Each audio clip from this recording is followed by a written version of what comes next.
Hello friends, welcome back to Bhanuvati Creations.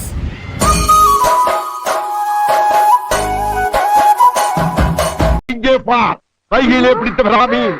ஐயோ, எவ்வளவு பெரிய மீன்! ஓ, நீ இங்கதான் இருக்கியா? ஏக்கா, இந்த மீன் என்ன பண்ற? நல்லா நோகாம துண்டு துண்டா நறுக்கி மசாலாவை அம்மியில அரைச்சு அப்படியே தூக்கி எண்ணெயில போட்டு பொரிச்சு நம்ம அம்மா வறுத்தா ஒரு 100 வீட்டுக்கு மணக்கும் பாரு.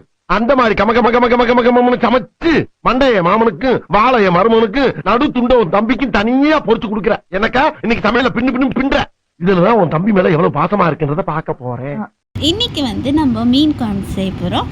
அதுக்கு மத்தி மீன், அப்புறமா சின்ன வெங்காயம், புளியை கரைச்சி வச்சுக்கோங்க, பூண்டு, அப்புறமா கருவேப்பிலை, அப்புறமா தக்காளி.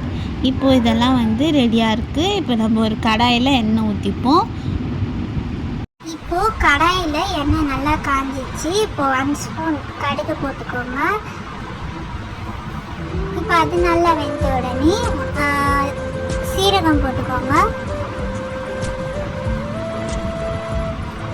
அப்புறமா சின்ன வெங்காயம் போட்டுக்கோங்க.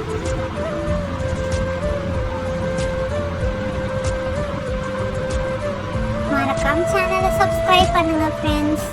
அப்போதான் நம்மளால 300 ரீச் பண்ண முடியும். இப்போ நல்லா கிண்டி விட்டுட்டே இருங்க. அதுக்கப்புறமா கருவேப்பிலை போட்டுக்கோங்க.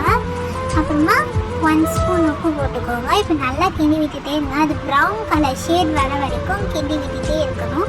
இப்போ ப்ரௌன் கலர் ஷேட் வந்துடுச்சு. அது கூட நம்ம பூண்டு போட்டுக்கணும். நல்லா கிண்டி விட்டுட்டே இருங்க.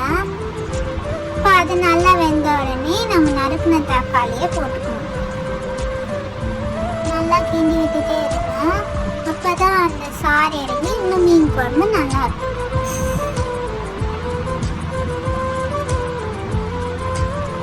இப்போ இது நல்லா வெந்துருச்சு. இது கூட நம்ம 1 ஸ்பூன் டர்மரிக் பவுடர் சேர்த்துக்குவோம். அப்புறமா 1 ஸ்பூன் சில்லி பவுடர். உங்களுக்கு காரம் எவ்வளோ தேவையோ அதுக்கேற்ற மாதிரி போட்டுக்கோங்க.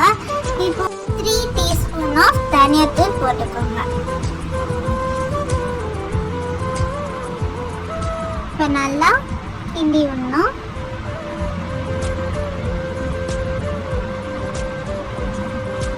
நல்லா மிக்ஸ் பண்ணி விட்டுருங்க. இப்போ இதை நல்லா கிண்டி விட்டுட்டே இருக்கணும். அப்போதான் அந்த மசாலா இன்னும் நல்லா மிக்ஸ் ஆகும். ஸோ அது நல்லா இன்னும் காரம்னா சூப்பராக இறங்கும். மீன் குழம்பு சூப்பராக இருக்கும். இது கூட 1 ஸ்பூன் ஆஃப் காஷ்மீர் மிளகாத்தூள் சேர்த்துக்கோங்க. இப்போ நல்லா கிண்டி விட்டுருங்க.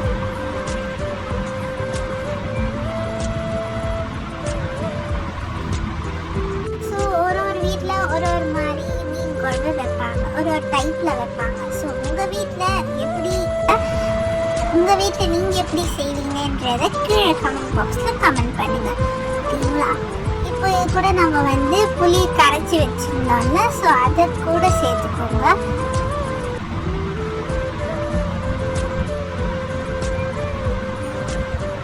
இப்போ அது கூட வெந்தயம் சேர்த்துக்கோங்க.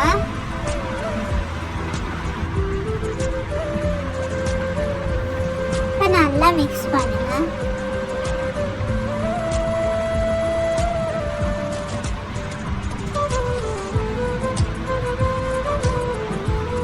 நல்லா மிக்ஸ் பண்ணுங்க. இப்போ நம்ம அந்த கழுவி வச்ச மத்தி மீனை இப்போ இது கொஞ்ச நேரம் கொதிக்க. 1 hour later. இப்போ இது நல்லா கொதிச்சிச்சு. இப்போ அது கூட நம்ம மத்தி மீனை சேர்த்துப்போம். ஸ்மெல் நல்லா இருக்கு.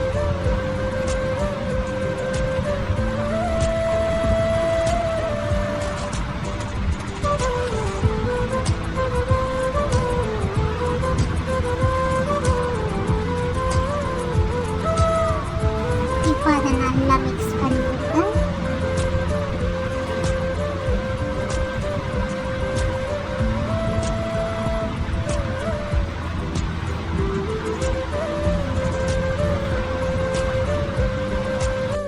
இப்போ இது நல்லா கொதிக்கணும். அப்போ தான் இதோட டேஸ்ட் நல்லாயிருக்கும். ஸோ அதனால் இதை கொஞ்ச நேரம் மூடி வைப்போம். வாவ், சென்று வர்றேன். மீனை பச்சையா பார்க்கும் போதே நாட்டு புரியா டேய் இப்போ இது நல்லா கொதிச்சிருச்சு. பார்த்தீங்கன்னா எவ்வளோ நல்லா இருக்குல்ல, அந்த கலர் அந்த இதுலாம் நல்லா இருந்துச்சு. ஸோ அந்த மீனும் நல்லா வெந்திருக்கு.